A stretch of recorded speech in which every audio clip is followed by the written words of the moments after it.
Hi guys welcome back to this channel. તો મિત્રો આજના વિડીયોમાં આપણે વર્ડ પાવર મેડ ઇઝીના 23rd સેશનમાં આવી ગયા છીએ.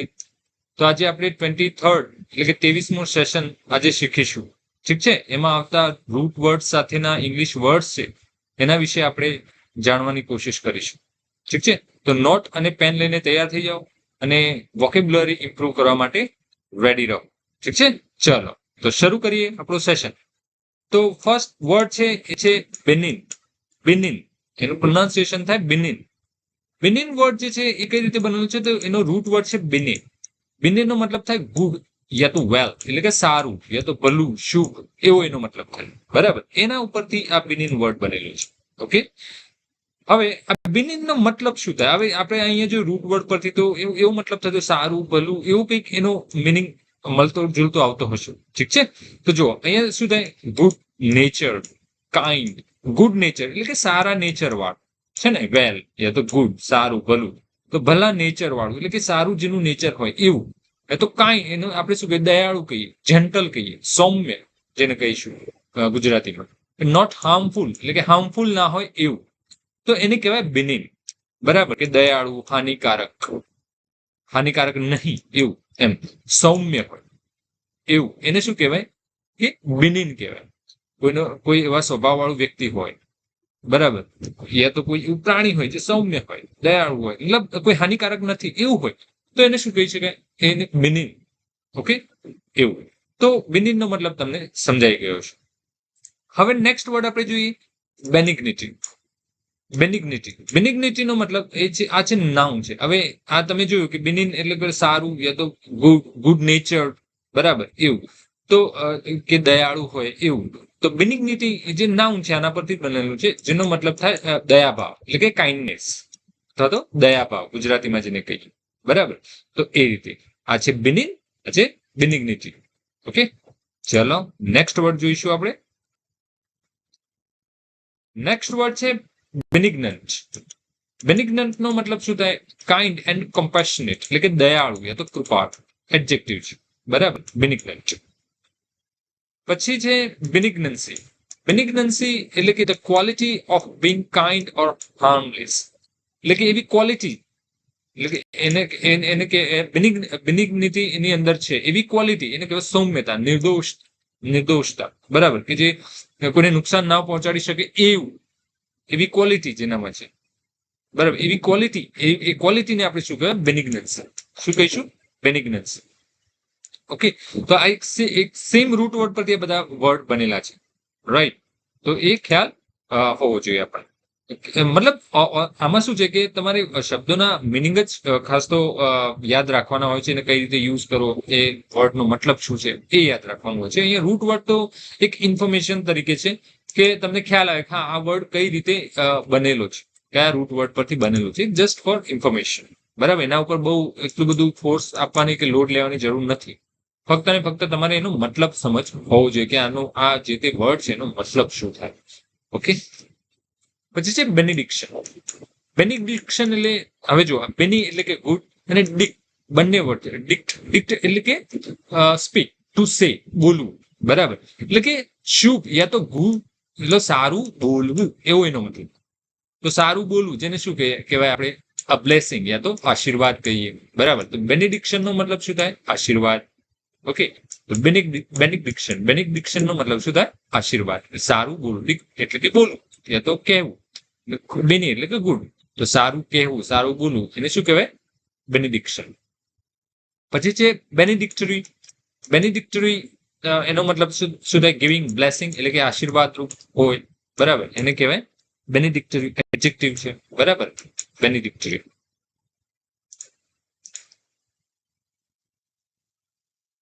પછી છે બેનિફિસન્ટ. બેનિફિસન્ટ, બેનિફિસન્ટ એટલે કે ડુઈંગ ગુડ ટુ અધર્સ. બરાબર, આ છે ફેક્ટસ પ્લસ બેની બંને ઉપરથી બનેલો છે. આજે અહીંયા આપણે લખેલું છે. તો ફેક્ટસ એટલે કે ટુ ડુ ઓર મેક, કંઈક કરવું યા તો બનાવવું, શું ગુડ. બરાબર, તો એ કોઈ શું કહેવાય કે એવી એવું કંઈક હોય તે પરોપકારી હોય, કોઈ કાર્ય હોય તો બેનિફિશન્ટ કાર્ય છે, બેનિફિશન્ટ વર્ક છે. પછી જેમ કે અહીંયા કોઈ પોલિસી છે બેનિફિશન્ટ છે એટલે કે પરોપકારી છે. ઓકે, તો આ કોઈ વ્યક્તિના સંદર્ભમાં નથી, પણ એટલે કહેવાનો મતલબ આ નાઉન નથી, આ એડજેક્ટિવ છે.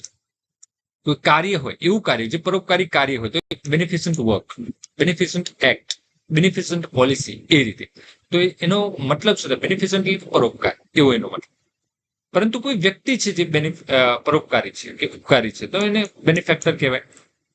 કે person who helps others or does good for others, એટલે કે ઉપકારી હોય તો દાતા હોય તો એને શું કહેવાય? બેનિફેક્ટર. કે આ નાઉન છે. અને કોઈ સ્ત્રી હોય, જેમ કે પુરુષ હોય તો એને બેનિફેક્ટર કહેવાય, પણ તો સ્ત્રી હોય તો બેનિફેક્ટ્રેસ કહેવાય. ફિમેલ બેનિફેક્ટર એને કહેવાય બેનિફેક્ટર્સ. ઓકે, એટલે કે ઉપકારી, દાતા, કે જે એનું સારું કરતા હોય એવું વ્યક્તિ એને કહેવાય બેનિફેક્ચર. રાઈટ. તો ચલો નેક્સ્ટ વર્ડ જોઈશું આપણે, બેનિફેક્શન. બેનિફેક્શન, બેની પ્લસ ફેક્ટર, એટલે ગુડ કરવું, સારું કરવું, એના ઉપર જ છે. તો અહીં છે ચેરિટેબલ એક્ટ, એટલે કે દાન યા તો પરોપકાર. તો એ જે કાર્ય છે એટલે આ નાઉનના ફોર્મમાં છે, બરાબર. તો એને કહેવાય બેનિફેક્શન, એટલે કે દાન કર્યું, કોઈ પરોપકાર કર્યો. તો એ જે થયું એ ક્રિયા થઈ, યા તો એઝ અ નાઉનના ફોર્મમાં છે. ઓકે, તો એને કહેવાય બેનિફિક્શન. શું કહેવાય? બેનિફેક્શન. એટલે કે ચેરિટેબલ એક્ટ, એવું કાર્ય છે ચેરિટેબલ છે તો એને કહેવાય બેનિફેક્શન. રાઈટ. એ રીતે દાન તો પરોપકાર. પછી છે બેનિફિશિયરી. બેનિફિશિયરી આ વર્ડ તો તમે સાંભળ્યો છે, બરાબર. બેનિફિશિયરી એટલે કે લાભાર્થી, બરાબર, જેને લાભ મળે છે. તે એ person who receive benefits, benefit જેને મળે છે. જો અહીંયા બેનિફિટ વર્ડ ફરીથી છે જ અહીંયા આપણે લિસ્ટમાં, કે બેનિફિટ નો મતલબ પણ શું થાય? કે એડવાન્ટેજ યા તો પ્રોફિટ યા તો લાભ, જે આપણને બેનિફિટ થયો, લાભ મળે. તો એ પણ બેની એટલે કે ગુડ, એ રૂટ વર્ડ પરથી જ બનેલો છે. એટલે કે ફેક્ટર્સ એટલે કે મળવું, એના ઉપર, સોરી, કંઈક થવું યા તો to do or to make, એના પરથી છે, બરાબર. તો બેની પ્લસ ફેક્ટ, આ ફિશિયરી ફેક્ટ પરથી છે. એટલે કે આ લોકો જે બેનિફિશિયરી છે એ લાભ મેળવે છે. શું મેળવે છે? તો લાભને શું કહેવાય? તો બેનિફિટ કહેવાય, બરાબર. વન હુ રિસીવ બેનિફિટ્સ, બરાબર, એને કહેવાય બેનિફિશિયરી. અને બેનિફિટ એટલે કે લાભ. અને બેનિફેક્શન એને શું કહેવાય? દાન તો પરોપકાર. તો બેની જે વર્ડ છે BENE, જે રૂટ વર્ડ છે એનો મતલબ થાય ગુડ યા તો વેલ, બરાબર, એટલે કે સારું એમ. તો એ ઇન પોઝિટિવ સેન્સમાં છે. આ બધા વર્ડ જે છે એ પોઝિટિવ સેન્સમાં યુઝ થયેલા છે. ઓકે, એના મતલબ પોઝિટિવ સેન્સમાં છે. ઓકે, તો બેનિફિક્શન, બેનિફેક્ટર, બેનિફિશિયરી, બેનિફિટ, આ બધા વર્ડ બેની રૂટ વર્ડ પરથી બનેલા છે. તો એનો મતલબ આપણને ખ્યાલ હોવો જોઈએ. આ બધા વર્ડ જે છે તમે લખશો, ધીરે ધીરે તમને એનો ડિફરન્સ સમજ આવશે. ઓકે, ના આવે તો ફરીથી વિડીયોને થોડો પાછળ જઈ અને ફરીથી પાછા જો, તો તમને ખ્યાલ આવી જશે, બરાબર. ના તો બી ના ખબર પડે, આપણે ફરીથી એને એક લેક્ચર લઈને બેની રૂટ વર્ડ પરથી બનેલા શબ્દો આપણે સમજાવીશું, બરાબર. એ રીતે તો કંઈ કન્ફ્યુઝન હોય તો ડેફિનેટલી તમે કમેન્ટ બોક્સમાં લખી શકો છો કે આ બે વર્ડ વચ્ચે સમજાતું નથી, કંઈ પ્રોબ્લેમ છે, તો ડેફિનેટલી આપણે એનો અલગથી ચર્ચા કરીશું. ઠીક છે, ચલો. પછી બેનિફિશિયલ, તો ફરીથી ફેક્ટર્સ યા તો ફેસ્યુ, એટલે કે to do or make plus બેની, એટલે સારું કરવું, બરાબર, એના પરથી છે. તો શું છે? હેલ્પ ટુ, કોઈને સારું એટલે કે હેલ્પફુલ છે, એટલે કે સારા ઉપયોગમાં આવી શકે એવું છે, એટલે ફાયદાકારક છે. જેમ કે daily exercise has many beneficial health effects, એટલે કે બેનિફિશિયલ હેલ્થ ઇફેક્ટ્સ એટલે ફાયદાકારક એની ઇફેક્ટ્સ છે. તો બેનિફિશિયલ નો મતલબ શું થાય? ફાયદાકારક. પછી છે બેનિવોલન્ટ. હવે બેની એટલે કે ગુડ, અને વોલો તો વિશ, એટલે કોઈ ઈચ્છું. શું ઈચ્છવું? ગુડ ઈચ્છું, સારું ઈચ્છવું, એને કહેવાય બેનિવોલન્ટ. એટલે કે કાઇન્ડ હાર્ટ, એટલે કે કોઈ દયાળુ વ્યક્તિ, કે કોઈ જેની એક એવું વ્યક્તિ કે જે બીજાનું સારું ઈચ્છે છે, તો એને કહેવાય benevolent. Okay, one who is benevolent genuinely wish other people well, એટલે કે બીજાનું એ સારું ઈચ્છે છે એવો વ્યક્તિ એને કહેવાય બેનિવોલન્ટ, એટલે કે પરોપકારી, દયાળુ. તમે જો આ પરોપકારી, દયાળુ એ બધામાં એનો મતલબ નીકળતો આવે છે, બરાબર.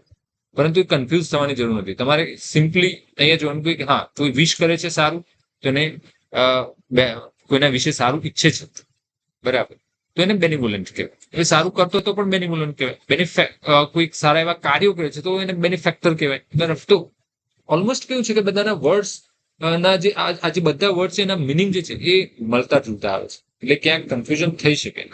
હું સમજી શકું છું, પરંતુ તમારે કન્ફ્યુઝ થવાની જરૂર નથી. તમે રિવિઝન કરશો ને, વારે ઘડીએ તમે વાંચશો, તો તમને ખ્યાલ આવશે. યા તો એના સેન્ટેન્સીસ છે એ તમે એના હોય તો ગૂગલ પર થોડા સર્ચ કરો અને એ રીતે તમે જુઓ કે આ વર્ડ્સ કઈ રીતે યુઝ થાય છે. બરાબર. કેમ કે અહીંયા મેં બધાના શું કહેવાય કે સેન્ટેન્સ લીધા નથી, કેમ કે લેક્ચર પછી લાંબુ થઈ જાય એટલા માટે. ઠીક છે, તો તમે થોડી એ રીતે બી મહેનત કરી શકો છો, તો જેથી કરીને તમને વર્ડ્સ પાક્કો શું કે દિમાગમાં બેસી જાય. રાઈટ, એટલા માટે. તો ઠીક છે, આગળ વધીએ આપણે. ચલો, પછી છે બોનસ. બોનસનો મતલબ શું થાય? વધારાનું ઇનામ, એક્સ્ટ્રા પેમેન્ટ ઓર રિવાર્ડ. એને શું કહીશું આપણે? બોનસ. આ પણ બેની રૂટ વર્ડ પરથી બની ગયું છે. પછી છે બોનાફાઇડ. હવે બોનાફાઇડ છે એટલે ફાઇટ્સ મતલબ શું થાય? અહીંયા જે રૂટ વર્ડ છે ફાઇટ્સ એટલે એનો તો એક ફેથ, ટ્રસ્ટ, વિશ્વાસ છે એમ. હવે આપણે તમે યાદ કરો કે બોનાફાઇડ સર્ટિફિકેટ આપણે કઢાવતા હોય છે, એમાં શું કેમ કઢાવતા હોય છે? કે એમાં એક શ્યોરિટી હોય કે હા આ ડોક્યુમેન્ટ ઇટ્સ અ રાઇટ એમ, કે સાચું છે, ટ્રસ્ટેબલ છે એમ, ખોટું નથી એમ, એ રીતે. તો એનો સિક્કો લાગે, બરાબર, કે આ સાચું છે એનો સિક્કો. તો અહીંયા એનો મતલબ એ જ થાય કે ફાઇટ્સ એટલે કે ટ્રસ્ટ આવે એની ઉપર આપણે. તો એ રીતે એનો મતલબ થાય છે. ઓકે, તો etymologically in a good faith, hence valid without fraudulent intent. હવે આ ગુજરાતીમાં મેં એટલા માટે લખ્યું છે કે એટિમોલોજીકલી નો મતલબ શું થાય? શબ્દની ઉત્પત્તિની દ્રષ્ટિએ.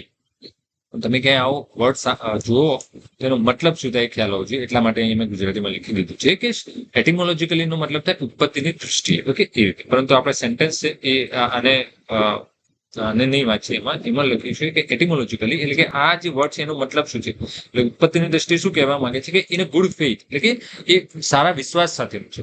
હેન્સ એટલે કે વેલિડ, કોઈ સારો વિશ્વાસ પાત્ર હોય તો તમે શું કહે, એ કોઈ વ્યક્તિ હોય યા તો કોઈ ડોક્યુમેન્ટ હોય, તમારો વિશ્વાસ છે કે આ ડોક્યુમેન્ટ પર તમને વિશ્વાસ છે, મતલબ શું છે કે સાચું છે એમ. કોઈ વ્યક્તિ છે તો એ સાચું છે, તો એ શું કરે, તમે એ વિશ્વાસુ છે, મતલબ એ જે કંઈ કે એ તમને સાચું જ લાગે એમ, એ સેન્સમાં છે એમ. એટલે કે ફ્રોડ નથી એમ. એટલે આપણે જે સર્ટિફિકેટ હોય ત્યાં આપણે જનરલી ત્યાં વર્ડ આ યુઝ થતો હોય છે કે બોનાફાઇડ સર્ટિફિકેટ કરાવવાનું છે કે લાઈક ધેટ. ઓકે, તો એ રીતે.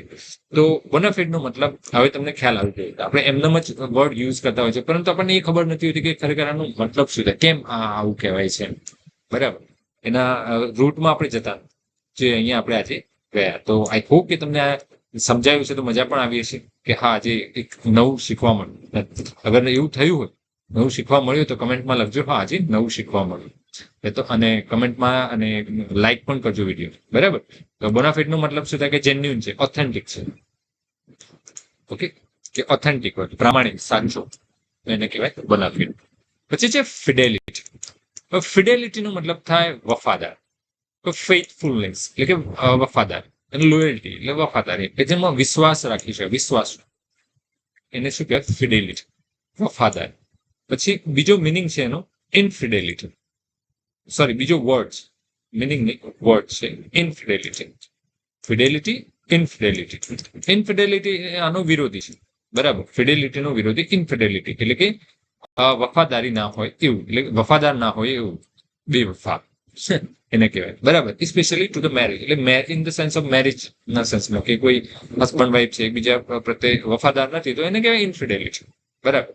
એ રીતે કોઈ એક વ્યક્તિ વફાદાર નથી તો એને કહેવાય ઇનફિડેલિટી, જેને આપણે ગુજરાતીમાં કહે છે બેવફા, બરાબર. એ રીતે. તો ઇનફિડેલિટી જનરલી આ સેન્સમાં જ વપરાય છે, મેરેજ ના સેન્સમાં, બરાબર, રિલેશનશિપના સેન્સમાં વપરાતું હોય છે. અને ફિડેલિટી એટલે વફાદાર. પછી છે ઇનફિડેલ. ઇનફિડેલ એ નાઉન પ્લસ એડજેક્ટિવ બંનેના રૂપે એનો યુઝ થતો હોય છે. તો ઇનફિડેલ નો મતલબ થાય one who does not believe in a religion, એટલે કોઈ પર્ટિક્યુલર રિલિજનમાં માનતું ના એવું, તો અવિશ્વાસી, એને એટલો બધો વિશ્વાસ ના હોય કોઈ બી રિલિજન, તો એવું એને શું કહેવાય? ઇનફિડેલ. ઓકે, એ રીતે. અને એડજેક્ટિવ ફોર્મમાં પણ વપરાય, ઇનફિડેલ ટ્રાઇબ, ઇનફિડેલ પીપલ, એ રીતે એડજેક્ટિવ પણ થઈ શકે. જો અહીંયા બેવફાઈ, ઇનફિડેલિટી મતલબ બેવફાઈ.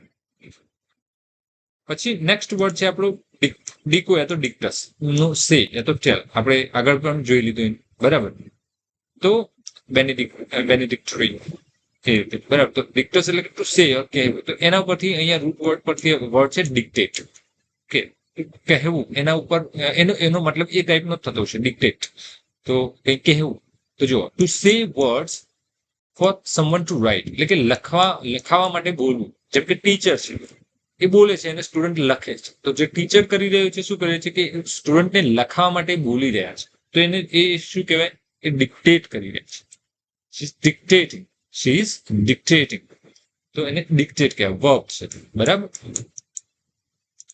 તો ડિક્ટેટ નો મતલબ તમને ખ્યાલ આવી ગયો છે. ડિક્ટેટ એટલે કે લખાવા માટે બોલવું. પછી છે ડિક્ટેટર. હવે ડિક્ટેટર નો અહીંયા તમે જુઓ છો સરમુખત્યારશાહી, તાનાશાહ, તો આ એને કઈ મળતો જોડતો નથી હે ને, તમને એવું ફીલ. બટ આ ડિક્ટસ ઉપર એનો મતલબ શું થાય છે કે ટુ સે, યા તો કહેવું. બરાબર. પરંતુ એવો આનો મતલબ થાય કે કોઈ એવો વ્યક્તિ કે જે એ કે એમ જ થાય, એવો વ્યક્તિ, એને શું કહેવાય? ડિક્ટેટર. એના પરથી છે એબ્સોલ્યુટ રૂલર, એટલે કે એવો રૂલર, એવો રાજા કે જે એ કે જ થાય, એટલે કે તાનાશાહી કહેવાય. આપણે કહીએ છીએ ને કે આ કે એમ જ થાય, તું કે એમ જ થોડી થાય, તાનાશાહ થોડી જ છે. એ રીતે આ રીતે આપણે બોલતા હોઈએ છીએ. તો એ વર્ડ, એનો રૂટ વર્ડ આ છે, કહેવું. બરાબર. એના ઉપરથી આ બન્યું છે. તો ડિક્ટેટર એનો મતલબ શું થાય? સરમુખત્યાર, એટલે તો તાનાશાહ, એબ્સોલ્યુટ રૂલર. બરાબર. તો ડિક્ટેટર એટલે કે સરમુખત્યાર. હવે ખ્યાલ આવ્યો છે તમને કે ડિક્ટેટર વર્ડ કેમ, કઈ રીતે બન્યો છે, એનું રૂટ વર્ડ શું છે. લાઈક તમે ઘણી બધી ઇન્ફોર્મેશન અહીંયા લઈ રહ્યા છો. એક લાઈક તો બનતી છે એના માટે. પછી છે ડિક્ટેટોરિયલ એડજેક્ટિવ છે, એટલે કે રૂલ્ડ બાય ડિક્ટેટર, એટલે કે તાનાશાહ. બરાબર. કોઈ રાજ્યમાં તાનાશાહી ચાલી રહી છે, તો એને કહેવાય ડિક્ટેટોરિયલ સિચ્યુએશન, લાઈક ધેટ. ઓકે. કે એ તાનાશાહી છે, એ જે સ્થિતિ છે એને કહેવાય તાનાશાહ. બરાબર. એ ડિક્ટેટોરિયલ સિચ્યુએશન, લાઈક ધેટ. તો આ એક એડજેક્ટિવના ફોર્મમાં છે. મતલબ તમને ખ્યાલ આવી ગયો છે. બરાબર. હવે એડજેક્ટિવ ફોર્મમાં કઈ રીતે યુઝ થાય, થોડી તમે શું કહેવાય કે સેન્ટેન્સીસ જો તો તમને જલ્દી ખ્યાલ આવશે. રાઈટ. ઇઝી હોય છે, પરંતુ સેન્ટેન્સથી શું થાય કે તમને એક પકડ મજબૂત થાય એક વર્ડ પર, એટલા માટે. પછી છે ડિક્ટેશન. ડિક્ટેશન એટલે કે શ્રુતલેખ. વર્ડ સ્પોકન ટુ બી રિટન ડાઉન, એટલે કે શ્રુતલેખન. આપણે કહીએ છીએ કે સાંભળીને લખવાનું શ્રુતલેખ કરીએ આપણે, તેને કહેવાય ડિક્ટેશન. બરાબર. તો અહીંયા પણ ડિક્ટ એટલે કે બોલવું. એના પરથી જેટલા વર્ડ બને છે આપણે આજે જોઈએ. પછી છે પ્રિડિક્ટ. ડિક્ટ એટલે કે બોલવું, કહેવું, પરંતુ પ્રી એટલે કે પહેલા બોલવું, પહેલા કહેવું. તો એનો મતલબ શું થાય કે આપણને કોઈ સિચ્યુએશન બને પહેલા આપણે કહી દઈએ, એને કે પ્રેડિક્ટ. આપણે પ્રેડિક્ટ કર્યું એટલે કે મેં પૂર્વાનુમાન કર્યું. To say before it happens, પૂર્વાનુમાન કર્યું. બરાબર. કઈ થાય પહેલા આપણે કહીએ છીએ, એટલે આ તો ભવિષ્ય કે તો આપણે કહીએ પ્રેડિક્ટ કર્યું. પ્રેડિક્ટ કઈ રીતે બનવું છે? Pre plus ડિક્ટ. પ્રી એટલે પહેલા, ડિક્ટ એટલે બોલવું, એટલે પહેલા કહી દેવું કે આવું થશે, આવું ધીસ વિલ હેપન. ઓકે. એ રીતે. તો એને કહેવાય પૂર્વાનુમાન. પછી છે કોન્ટ્રાડિક્ટ. હવે કોન્ટ્રા વર્ડ જે છે એ શું છે? એ વિરોધાર્થી બતાવે છે કે કોન્ટ્રા. બરાબર. Contrast, like that. તો કે કશું છે એનું વિરોધી છે. બરાબર. તો ડિક્ટ એટલે કે બોલવું, પરંતુ કોન્ટ્રા એટલે કે એનું વિરોધમાં બોલવું. બરાબર. તો એ રીતે એનો મતલબ થાય. પરંતુ વિરોધમાં બોલવાનો મતલબ અહીંયા કેવું છે કે કોઈ કશુંક છે તો એને ખોટું ઠેરવવું, કે આ વસ્તુ છે એ કોન્ટ્રાડિક્ટ છે. કે તમે જે, ફોર એક્ઝામ્પલ, તમે કોઈ તમારા મિત્રને વાત કીધી કે ફોર એક્ઝામ્પલ આજે વરસાદ આવશે. બરાબર. કે સોરી, વરસાદ નહીં, પરંતુ એમ કે છે કે મારે અમદાવાદ જવાનું છે, ફોર એક્ઝામ્પલ. પરંતુ એ એમ પણ કે છે કે હું આજે મહેસાણા પણ જવાનું છું. બરાબર. તો તમને શું લાગે? તમે વાત સાંભળીને બે રીતે તમને એમ થાય કે આ વિરોધાભાસ કેમ છે? કે એક બાજુ એમ કે છે કે મારે અમદાવાદ જવું છે, બીજી બાજુ કે છે મારે મહેસાણા જવું છે. તો બંને કઈ રીતે થઈ શકે? તો એ કેવું લાગે? તમને વિરોધાભાસ લાગે. તો એ જે પણ સેન્સ હોય આપણે સમજી શકીએ. હું એક જસ્ટ સમજાવવાની કોશિશ કરી રહ્યો છું અહીંયા, કે કોઈ બી જગ્યાએ તમને વિરોધાભાસ દેખાતો હોય, બરાબર, બે વસ્તુ જેમાં વિરોધાભાસ દેખાતો હોય, તો તમે એને કહીશું કે કોન્ટ્રાડિક્ટ છે. બરાબર. એ વિરોધી છે એકબીજા, એમ એ રીતે. ટુ સે અગેન્સ્ટ એટલે કે કોઈને વિરોધમાં બોલવું. એટલે જનરલી આ જે છે એ કોઈ સ્ટેટમેન્ટ હોય, કોઈ કાર્ય, તો એ વિરોધાભાસી હોય ત્યારે આ વર્ડ યુઝ થતો હોય છે કે કોન્ટ્રાડિક્ટ છે. બરાબર. એનો મતલબ કે વિરોધાભાસી છે, જે કહેવું જોઈએ એ પ્રમાણે એને કર્યું નથી, તો એ શું થયું? કોન્ટ્રાડિક્ટ થયું. બરાબર. કે વિરોધાભાસ દેખાય છે, કે તારી વાતમાં મને વિરોધાભાસ દેખાય છે, આ કોન્ટ્રાડિક્ટ છે. આ વાત છે કોન્ટ્રાડિક્ટ લાગે છે મને, બીકોઝ કે એમાં વિરોધાભાસ દેખાય છે. તું એક બાજુ આમ કે છે, બીજી બાજુ આમ કરે છે, તો there is a contradictory matter, right? એ રીતે. તો આઈ હોપ કે તમને સમજાવ્યો છે વર્ડ કોન્ટ્રાડિક્ટ. કોશિશ કરી રહ્યો છું મારી રીતે. રાઈટ. હજુ પણ ના સમજાય તો કમેન્ટમાં લખજો, ના સમજાયું તો આપણે એને ફરીથી ટ્રાય કરીશું. ઓકે, પણ તમે પણ થોડી મહેનત કરો કે એના સેન્ટેન્સ જુઓ, બરાબર, તો વધારે ક્લિયર થશે. સ્ટીલ હજુ એવું લાગે કે ના હજુ વધારે અમને ક્લિયર કરો તો આપણે ડેફિનેટલી બનાવીશું. બરાબર, મારો આ પ્રયાસ છે કે તમને ઇંગ્લિશ જે વોકેબ્યુલરી છે તમારી સ્ટ્રોંગ હોય. આ ચેનલ પર આવાવાળા જે સ્ટુડન્ટ્સ છે બધા એમની વોકેબ્યુલરી બધાની સ્ટ્રોંગ થઈ ગઈ, એટલે ઇંગ્લિશનો કોઈ ડર ના લે. ઓકે, ઇંગ્લિશ વાંચી શકે, લખી શકે. વાંચવામાં તો કોઈ વાંધો જ ના, કેમ કે તમને વર્ડ્સ ખબર છે શું છે, તો તમે વાંચી તો શકો. અને વાંચી શકે એ શીખી પણ શકે, લખી પણ શકે અને બોલી પણ શકે. રાઈટ, સમજાય એટલે બોલી પણ શકે, લખી પણ શકે. તો એ રીતે. પણ પહેલા આપણને વર્ડ્સ થી ડર લાગતો કે એનો મતલબ શું થાય. તો આપણે આ રીતે વર્ડ શીખતા જઈએ, પ્રેક્ટિસ કરતા રહીએ, સેન્ટેન્સ બનાવતા રહીએ, તો ધીરે ધીરે ધીરે આપણો જે ડર છે ખતમ થતો. રાઈટ, એ રીતે. પછી છે એડિક્શન. આ વર્ડ પણ તમે સાંભળ્યો છે. એડિક્શન એટલે આપણે કહીએ ને લત, વ્યસન.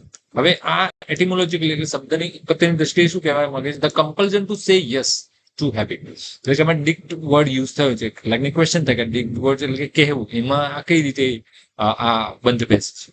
બરાબર, તો એ રીતે છે કે કહેવું કોને કે કોઈ હેબિટ છે આપણે એને યસ કહેવું, એને હા કહેવું. જેમ કે કોઈ કમ્પલ્ઝન થાય કે આપણને ફોર એક્ઝામ્પલ આપણે કોઈ સિગરેટ પીતો હોય તો એને એવી કમ્પલ્ઝન થાય કે મારે બંધ કર્યું છે, પણ સ્ટીલ એનું અંતરનું અંતમાં શું હા પાડે છે કે હા તું પી. શું કે છે અંદરનું એનું દિમાગ એવું કે છે હા તું પી એમ. તો એ શું છે, એને વારે ઘડી એ યાદ કરાવે છે અને પીવે છે સિગરેટ. તો એ શું છે, એ લત છે, વ્યસન છે. એટલે કોઈ પણ વ્યસન હોય, કોઈ પણ લત, તો એને આપણે શું કહીએ છીએ? એડિક્શન છે. બરાબર, કઈ પણ કોઈ પણ લત હોય, કોઈ પણ આદત હોય, એને આપણે એડિક્શન, આ નેગેટિવ ફોર્મમાં છે. બરાબર. હા, કોઈ સારી હેબિટ હોય, કોઈ સારી વ્યક્તિ વસ્તુ તો એને આપણે એડિક્શન ના કહી શકીએ. જેમ કે સવારે વહેલા ઉઠવું એ સારી વસ્તુ છે, તો એને વ્યસન ના કહેવાય, લત ના કહેવાય. બરાબર, એ રીતે. એટલે બંને વચ્ચે શું કહેવાય ડિફરન્સ છે. એડિક્શન એ ઓલવેઝ નેગેટિવ ફોર્મમાં છે. બરાબર, કે કોઈ ખરાબ વસ્તુની લત છે તો એને કહેવાય એડિક્શન. પછી છે ફેક્ટરી. ફેક્ટરી વર્ડ છે એ ફેક્ટર્સ એટલે કે to make or to do પરથી બનેલું છે. આ વર્ડ વારે ઘડીએ તમને આવે છે એટલે યાદ રહી જશે. બરાબર, કે રૂટ વર્ડ કયું છે. તો ફેક્ટરી એટલે કે a place where goods are made, એટલે કે મેક ઓર ટુ ડુ, એટલે કે જ્યાં સામાન બની રહ્યો છે એવું, તેને શું કહેવાય? કારખાનું, ફેક્ટરી. બરાબર, તો આ વર્ડ્સ આપણને ભલે ખબર છે, પણ કેમ અહીંયા મેન્શન કરે છે? બુકમાં પણ છે એટલા માટે અહીંયા મેન્શન કરે છે. Word power made is A book છે. ઓકે, તો એ બુકમાં પણ છે અને અહીંયા મેન્શન કરે છે. એનો મતલબ એ તમને થાય કે હા વર્ડ આ રીતે બનેલું છે, તમને ખ્યાલ આવે એટલા માટે કે એનું રૂટ વર્ડ આવું છે, એટલા પર એના માટે આ વર્ડ એનો મતલબ આવો છે. એ રૂટ વર્ડ પરથી બનવો છે. બરાબર, તો ફેક્ટરી મતલબ કારખાનું. પછી જે ફેક્ટ. ફેક્ટ એટલે શું થાય? સમથિંગ ટ્રુ, હકીકત, જે આપણને ખ્યાલ છે. ફેક્ટ ફેક્ટ છે એટલે કે હકીકત છે, સાચું. પછી છે ફિક્શન. ફિક્શન એટલે કે સમથિંગ મેડ અપ. જો ફેક્ટ ટુ ફેક્ટર્સ એટલે કે બનાવવું, કંઈક કરવું, તો એના પરથી છે કે કંઈક એવું બનાવવું કે જે સમથિંગ મેડ અપ ઓર ઇન્વેન્ટ, એટલે કંઈક બનાવાયું છે, યા તો શોધાયું છે, યા તો પછી કંઈક એવી ઇમેજનરી વસ્તુ બનાવાય છે. એને શું કહેવાય આપણે? ફિક્શન. વાર્તા છે તો એ શું હોય છે? ફિક્શન. ફિક્શન એટલે કે કાલ્પનિક. ફિક્શન સ્ટોરી હોય છે કે કોઈ કાલ્પનિક પાત્રો હોય અને એના ઉપરથી સ્ટોરી બની હોય તો એને કહેવાય ફિક્શન. બરાબર, તો ફિક્શન નો મતલબ થાય કાલ્પનિક વાર્તા. ઓકે, એ રીતે.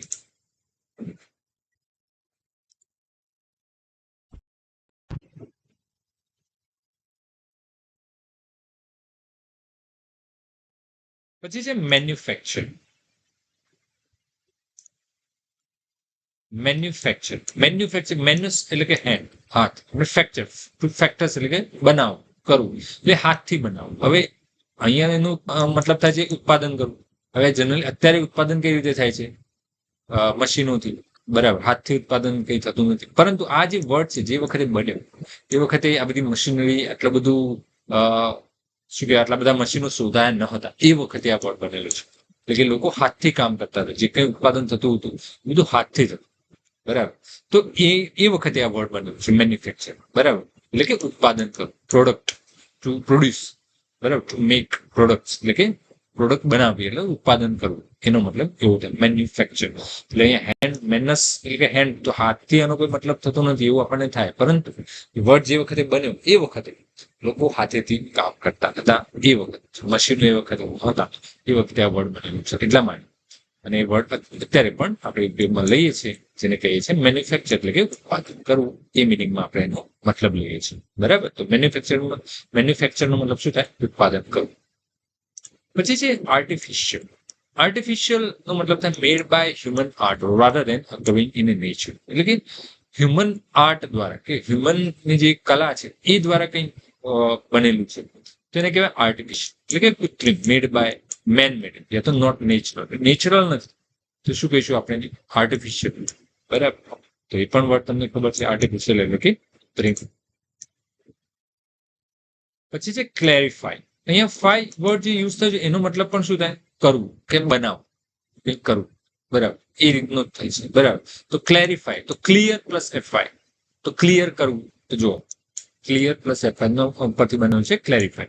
તો ટુ મેક ક્લિયર, સ્પષ્ટ કરવું. સિમ્પ્લિફાય, સિમ્પલ પ્લસ એફઆઈ છે, તો એફઆઈ નો મતલબ કરવું, જે આપણે આગળ મેન્શન કર્યું. તો સિમ્પ્લિફાય નો મતલબ થાય ટુ મેક ઇઝી, તો સરળ બનાવવું. પછી છે લિક્વિફાય. હવે લિક્વિફાય ને આ રીતે જનરલી લખાતો હોય છે LIQUEFY, ઓકે, એટલે કન્ફ્યુઝ નહીં, આ રીતે લખવાનું. તો લિક્વિફાય નો મતલબ થાય લિક્વિડ બનાવવું, પ્રવાહી બનાવવું. ઓકે, તો ક્લેરિફાય એટલે ક્લિયર કરવું, સિમ્પ્લિફાય એટલે સિમ્પલ બનાવવું, સરળ બનાવવું, એટલે લિક્વિફાય એટલે કે લિક્વિડ બનાવવું. બરાબર. પછી છે મેગ્નિફાય. મેગ્નિફાય જે છે એ મેગ્નસ પરથી બનેલું છે. મેગ્નસ એટલે કે લાર્જ, ઓકે, લાર્જ, અને એફઆઈ એટલે કે બનાવવું, ટુ મેક ફાઈ એટલે મેક, ટુ બનાવવું. તો શું? લાર્જ બનાવવું એટલે કે મોટું કરવું, વિસ્તૃત કરવું, જેને કહેવાય magnify. Okay, magnifying glass. Okay, તો કે એ ગ્લાસ જે છે શેના માટે યુઝ થાય? તો કોઈ વસ્તુ છે એની એની પાછળ જે મૂકેલી છે એ વસ્તુ મોટી દેખાય. ઓકે, એ રીતે. તો મેગ્નિફાય એટલે કે મોટું કરવું, વિસ્તૃત કરવું, લાર્જ કરવું, એમ મેગ્નિફાય એને કહેવાય મોટું કરવું, લાર્જ કરવું. પછી છે આગળનો રૂટ વર્ડ છે વોલો. વોલો એટલે કે વિશ, ટુ વિલ, એટલે કે ઈચ્છા રાખ, ઈચ્છું. એના પરથી વર્ડ બનેલો છે વોલ્યુન્ટરી. વોલ્યુન્ટરી નો મતલબ શું થાય? કે ડન વિલિંગલી, એટલે કે ઈચ્છાથી કરવું. હવે તમે કંઈક ઈચ્છાથી કરો છો એને શું કહેવાય? સ્વૈચ્છિક. બરાબર, તો વોલ્યુન્ટરી ટાસ્ક આ એડજેક્ટિવ છે. બરાબર, એડજેક્ટિવ છે વોલ્યુન્ટરી. તો વોલ્યુન્ટરી એટલે કે સ્વૈચ્છિક, સ્વૈચ્છિક કાર્ય કર્યું. તો વોલ્યુન્ટરી નો મતલબ શું થાય? સ્વૈચ્છિક. ડન વિલિંગલી એટલે ઈચ્છાથી કર્યું છે, એ રીતે.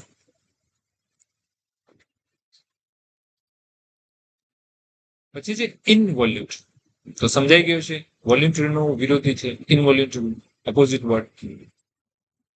એન્ટોનિમ ડન વિધાઉટ ચોઇસ, એટલે કે પહેલા ઈચ્છાથી કર્યું, આ ઈચ્છા વગર કર્યું, એ ઇનવોલ્યુટરી કાર્ય, જે આપણને ના કરવું છતાં પણ કરવું પડતું ઈચ્છાની વિરુદ્ધ, એટલે કે અનૈચ્છિક કાર્ય કહેવાય. બરાબર, તો ઇનવોલ્યુટરી એટલે કે અનૈચ્છિક. પછી volunteer, a person who helps વિલિંગલી, એટલે કે સ્વયંસેવક કે વોલ્યુન્ટિયર. શું કહેવાય? વોલ્યુન્ટિયર એટલે કે પોતાની ઈચ્છાથી પોતે સેવક છે કે કોઈ કાર્ય કરે છે, તો એક વોલ્યુન્ટિયર થયો. એક પર્સન જે છે એને નાઉન છે વોલ્યુન્ટિયર, એક નાઉન છે. તો એ પર્સનને શું કહેવાય? વોલ્યુન્ટિયર, કે પોતે ઈચ્છાથી કાર્ય કરે છે, તને ઈચ્છા મુજબ એ કામ કરે, સ્વયંસેવક કહીએ છીએ આપણે, તો એને કહેવાય વોલ્યુન્ટિયર. એટલે સેવકનો મતલબ એવું નહીં કે કોઈની સેવા કરવી, એ પણ બરાબર છે, એ મતલબ પણ થાય, પરંતુ કોઈ જાતે જ કોઈ એક્શન લે છે, કહેવાનો મતલબ એવું છે કે જાતે જ કોઈ એક્શન લે છે, જે એવું વિચારતું નથી કે બધા લે તો જ હું આ કાર્ય કરું. બરાબર, જેમ કે સ્વચ્છતા અભિયાન છે, તો સ્વચ્છતા એવું નહીં કે બીજા બધા કરે તો જ હું કરું, ના, હું મારું જાતે હું કંઈક કરું, સ્વચ્છતાની દિશા હું જાતે કંઈક કાર્ય કરું, ભલે બીજા કરે કે ના કરે. એ શું કે વોલ્યુન્ટરી એક્શન કે. બરાબર, અને એ જે પર્સન છે એને શું કહે? વોલ્યુન્ટિયર. એ રીતે. પછી જે વોલ્યુશન. વોલ્યુશન અ પાવર ઓફ ચૂઝિંગ, એટલે કે ઈચ્છા શક્તિ, સ્વેચ્છ, એને કહેવાય વોલ્યુશન. વોલ્યુશન નો મતલબ શું થાય? સ્વેચ્છ, પાવર ઓફ ચૂઝિંગ, એટલે આપણે ઈચ્છા શું કહે?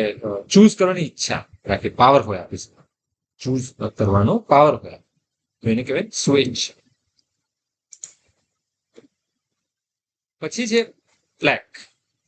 પછી પ્લેક વર્ડ છે, એનો મતલબ રૂટ વર્ડ છે. હવે એનો મતલબ શું થાય? ટુ પ્લીઝ એટલે ખુશ કરવું, અપીઝ, ખુશ કરવું, શું એટલે ઠંડુ પાડવું, અને સૌમ્ય કરવું, શું કહેવાય એને ખુશ કરવું, એ રીતે પેસિફાય એટલે ખુશ કરવું, એવો એનો મતલબ. તો એના પરથી વર્ડ બન્યું છે પ્લેકેટ. પ્લેકેટ એટલે કે મેકિંગ સમવન કામ, એટલે કે કોઈ ગુસ્સાવાળું છે એને શાંત કરો છો. કોઈ એજિટેટ છે એટલે કે ગુસ્સામાં છે, કોઈ ડિસ્ટર્બ છે એને તમે શાંત કરો છો. તો એ ક્રિયા જે કરવી એને શું કહેવાય? ટુ પ્લેકેટ એટલે કે શાંત પાડવું, તો બનાવવું એને કહેવાય પ્લેકેટ. તો પ્લેકેશન એ નાઉન છે. જે પ્લેકેશન એટલે કે એક જે કોઈને શાંત પાડવાની ક્રિયા, કોઈને મનાવવાની ક્રિયા, એને શું કહેવાય? Placation. The act of soothing or pacifying or appeasing someone, કોઈને ખુશ કરવું, કોઈને શાંત કરવું. બરાબર. સુધિંગ નો મતલબ, શુદ્ધ નો મતલબ પણ શાંત કરવું, એવું. આ બંને એકબીજાના સિનોનિમ છે આપણે, જે સુધિંગ. બરાબર. પ્લેકેટ. પ્લેકેટિવ એડજેક્ટિવ છે કે કોઈ ક્રિયા જે છે that describes something intended to pacify, soothe or calm someone who is angry or hostile. એટલે કે કોઈ ગુસ્સામાં છે, કોઈ એજિટેટ છે એટલે કે ગુસ્સામાં છે, તો ડિસ્ટર્બ છે, એને તમે શાંત કરો છો. તો એને શું કહેવાય? એ કરવાની ક્રિયા, એ જે થઈ, તો એ ક્રિયા કરી, તો એ એડજેક્ટિવ ના ફોર્મમાં આપણે પ્લેકેટિવ વર્ડ પણ પ્લેકેટિવ એક્ટ. બરાબર. પ્લેકેટિવ એ વખતે એ એડજેક્ટિવના ફોર્મમાં યુઝ થાય છે. પ્લેકેશન જે છે એ પ્લેકેટ કરવાની ક્રિયા એને કહેવાય પ્લેકેશન. તો એ નાઉનના ફોર્મ, નાઉન તરીકે પ્લેકેશન કહેવાય, અને એડજેક્ટિવ હોય તો પ્લેકેશન. બરાબર. એ રીતે. પછી છે ઇમ્પ્લેકેબલ. આગળ જોયું પ્લેકેટ એટલે કે શાંત પાડવું. હવે ઇમ્પ્લેકેબલ એટલે કે એવું કે જેને ના મનાવી શકાય, અડગ હોય એવું, ઇમ્પોસિબલ ટુ કામ, એટલે કે શાંત પાડી ન શકાય એવું હોય ને શું કહેવાય? ઇમ્પ્લેકેબલ. પછી છે પ્લેસિડ. પ્લેસિડ નો મતલબ થાય કામ ઓર પીસફુલ. કામ, પીસફુલ. બરાબર. શાંત એને કહેવાય પ્લેસિડ. જેમ કે waters of the sea or lake, એટલે જેમ કે દરિયાનું પાણી એકદમ શાંત હોય, તળાવનું પાણી એકદમ શાંત હોય, તો એને કહેવાય પ્લેસિડ. પછી emotional atmosphere of a place can also be placid, એટલે કોઈ જગ્યાએ તમે ગયા ત્યાં એકદમ વાતાવરણ શાંત છે, તો એ તમે શું કહેવાય? પ્લેસિડ એટમોસ્ફિયર એવું કહી શકો. બરાબર. એટલે શાંત છે. પ્લેસિડિટી એ નાઉનના ફોર્મમાં છે. Describe the quality or state of being કામ, એટલે કે એવું શું કહેવાય? એ ક્વોલિટી જે છે શાંત હોવાની ક્વોલિટી, એને કહેવાય પ્લેસિડિટી. ઓકે. એ રીતે કે ઇમોશનલ ડિસ્ટર્બન્સથી એકદમ અલગ, free from the emotional agitation or disturbance, તો એને કહેવાય પ્લેસિડિટી. એ જે સ્થિતિ છે એને કહેવાય પ્લેસિડિટી. અને પ્લેસિડિટી એટલે કે કામ એટલે તો પીસફુલ. પછી છે કોમ્પ્લેસન્ટ. કોમ્પ્લેસન્ટ નો મતલબ થાય આત્મસંતુષ્ટ. Too satisfied with oneself. Too satisfied, પોતાની સાથે એકદમ સેટિસ્ફાઈડ છે, ખૂબ સેટિસ્ફાઈડ છે, એને કહેવાય કોમ્પ્લેસન્ટ. શું કહેવાય? કોમ્પ્લેસન્ટ.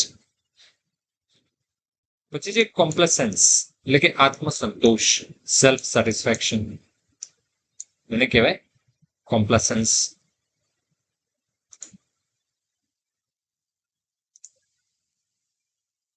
પછી આપણો લાસ્ટ રૂટ વર્ડ છે અહીંયા ડોનો. ડોનો એટલે ટુ ગીવ, આપવું. એના પરથી બનેલા છે ડોનેટ.